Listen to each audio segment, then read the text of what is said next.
तो Indian national Lokdal party अपने संगठन को मजबूत करने के लिए निकली है।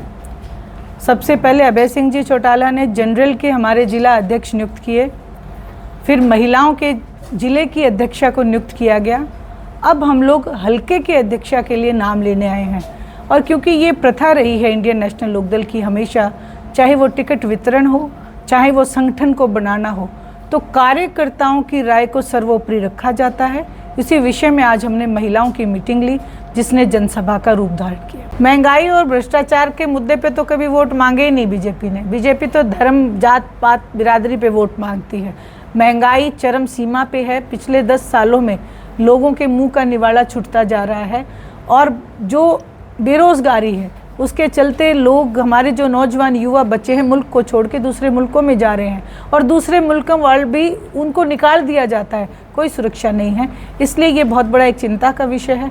आज तो सुरक्षा उससे बड़ा विषय है। आज कानून केवल नाम का रह गया है। बाकी कानून व्यवस्था के नाम पे तो आप देखें कि हर दिन मर्डर हो रहे हैं, लोगों को गाड़ी से निकाल के फिल्मी स्टाइल में मारा जा रहा है, गला रेत के उनकी हत्या की जा रही है। सरेआम चोर जो है, इतने लुटेरे जो हैं, लूट मचा रखी है। यहाँ तक कि गुड़गांव में जब ठेकों की, शराब के ठेकों की अगर बोली छुटती है तो सरेआम गोलियां चलती हैं कि कोई हमारे अलावा बोली नहीं देगा। सबसे ज़्यादा बिल्कुल। यमुनानगर भी, सोनीपत भी, कोई भी ऐसा डिस्ट्रिक्ट नहीं बचा आज जहाँ पे इस तरीके की घटनाएं ना हो। और सिरसा में भी आज ऐसी घटनाएं आपको देखने को मिलेंगी। पूरे समूचे हरियाणा प्रदेश में भय का माहौल है। हर कोई अपने आप को असुरक्षित महसूस कर रहा है। महिला शक्ति भी इस मामले में बहुत चिंतित है, क्योंकि इनके बड़े बड़े नेताओं पे आरोप तो लगते हैं, लेकिन उन आरोपों के लगने के बाद भी उन्हें सज़ा नहीं मिल पाती है। इसलिए मैं तो यही कहूँगी कि मौजूदा सरकार के मंत्रियों को हेलीकॉप्टर से उतर के ग्राउंड पे आके सरकार को ये सोचना चाहिए कि आज आम जीवन बहुत चिंता में। देखिए, सबसे पहली बात तो बिल्कुल आपने इस की तरफ जो हमारा ध्यान दिलाया, ये एक बहुत बड़ा और महत्वपूर्ण मुद्दा है, क्योंकि किसान के साथ हमेशा खिलवाड़ होता रहा है और अभी भी हो रहा है। आपने जहाँ तक मुआवजे की बात की, तो मैं अभी पिछले दिनों ही मैं फतेहाबाद में थी, तो फतेहाबाद में भी जो किसानों को मुआवजा मिलना था, उस मुआवजे को भी अधिकारी डकार गए, नहीं मिला। ये भी सरकार की व्यवस्था के ऊपर सवालिया निशान है। जो भारतीय जनता पार्टी कभी कपड़े उतार के प्रदर्शन किया करती थी कि किसान की आय दुगनी होनी चाहिए, किसान को एमएसपी का कानून होना चाहिए, और इसके लिए विपक्ष क्या? निश्चित रूप से आपने देखा होगा विधानसभा में भी इस मुद्दे को आदित्य चौटाला जी ने उठाया है कि जो किसान है आज भी तरस रहा है। आपने जो नीतियां बनाई, खुद की नीति बनाई हुई आप इम्प्लीमेंट नहीं कर रहे हैं। और वहीं जहाँ तक आपने अभी कहा कि हमने अभी पानी के मुद्दे के ऊपर भी बहुत बड़ा प्रदर्शन किया था। इंडियन नेशनल लोकदल हर मुद्दे को लेके सड़कों के ऊपर उतरती दिखाई देगी। ये मुद्दा भी मैं आपसे ज़रूर लेके जाऊंगी और इस मुद्दे को भी ज़रूर विधानसभा में भी उठाने का काम करेंगे।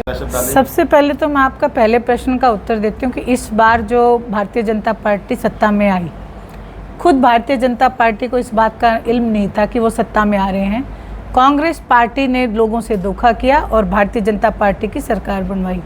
दूसरा सवाल आपने कहा कि 2100 रुपये का वायदा किया। न जाने कितने वायदे भारतीय जनता पार्टी ने किए। सबसे पहला वायदा तो 15 लाख का किया था, आज तक वो नहीं आए। 2100 रुपये भी ना आए ना आएंगे।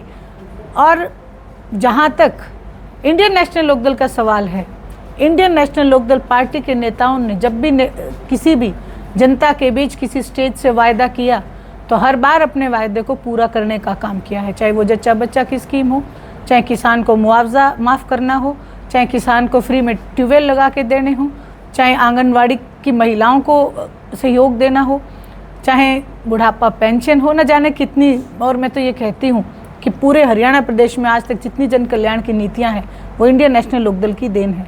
और सत्ता में आने पे इंडियन नेशनल लोकदल ने अपने मैनिफेस्टो में ये बात कही है कि हम हर प्रदेश की महिला को 1100 रुपये ज़रूर दिया करेंगे। तो जिस दिन भी सत्ता बनेगी उस दिन से मैं आपसे वायदा करती हूँ आपके चैनल के माध्यम से कि हरियाणा प्रदेश की प्रत्येक महिला को 1100 रुपये दिए जाएंगे। सामाजिक तौर पे जो परिवार अलग होते हैं उनकी कहीं ना कहीं मिलने की बहुत संभावनाएं रहती हैं, लेकिन जो परिवार राजनीतिक महत्वाकांक्षा के तहत अपने परिवार को छोड़ के चले जाते हैं, अपने दादा को छोड़ के चले जाते हैं, वो परिवार कभी एक नहीं होते हैं। आप तो जिस जगह बैठे हैं, आपके बिल्कुल कुरुक्षेत्र में जो युद्ध हुआ कौरव और पांडव, राजनीतिक महत्वाकांक्षा के चलते हुआ, वो कभी एक नहीं हुए। दूसरे ज़िले से बढ़ के रिस्पॉन्स मिल रहा है और मैं इस बात से बहुत प्रफुल्लित हूँ कि आज हरियाणा प्रदेश की महिलाएं कहीं पे भी किसी भी ज़िले में पीछे नहीं हैं। और आज आपने यमुनानगर में देखा, हमने एक मीटिंग का आयोजन किया था, वो जनसभा का रूप लेना ही इस बात को दर्शाता है कि आज महिलाएं जो हैं इस बात के लिए कमर कस चुकी हैं कि हम इस महंगाई और बेरोज़गारी को ख़त्म करेंगे और इंडियन नेशनल लोकदल के संगठन को मजबूत करेंगे। और अब तक जो है मतलब कितनी जगह पे मीटिंग कर चुके हैं? ये हमारा 21वां ज़िला है। हमने लगभग सभी ज़िलों में मीटिंग्स अपनी कर ली हैं। अभी शाम को हमारा पंचकुला में 22वां ज़िला कंप्लीट हो जाएगा। देखिए, क्राइटेरिया हमारा ये है कि कर्मठता से कार्य करें, महिलाओं की आवाज़ को बुलंद करें, क्योंकि आज जहाँ तक मैंने देखा है, महिलाएं जो हैं वो आगे आके अपनी व्यथा को सुनाना चाहती हैं, लेकिन उनको कोई मंच नहीं मिल पाता है।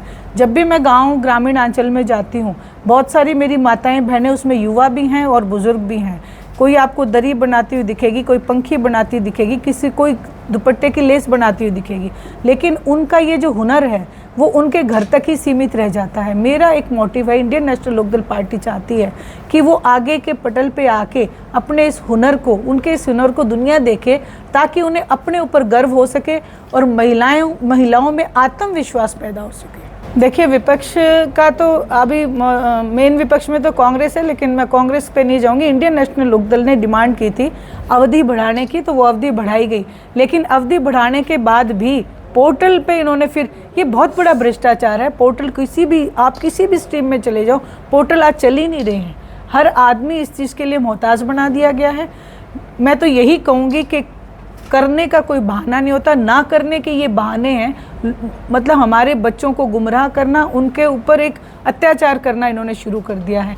शिक्षा व्यवस्था का इन्होंने भट्ठा गोल कर रखा है, जनाजा निकला हुआ है शिक्षा व्यवस्था का। आप देखेंगे HAU की जो घटना रही, उसमें जो HAU के VC हैं, उनके ऊपर ये सवालिया निशान है कि उनकी डिग्री भी सही है कि नहीं है।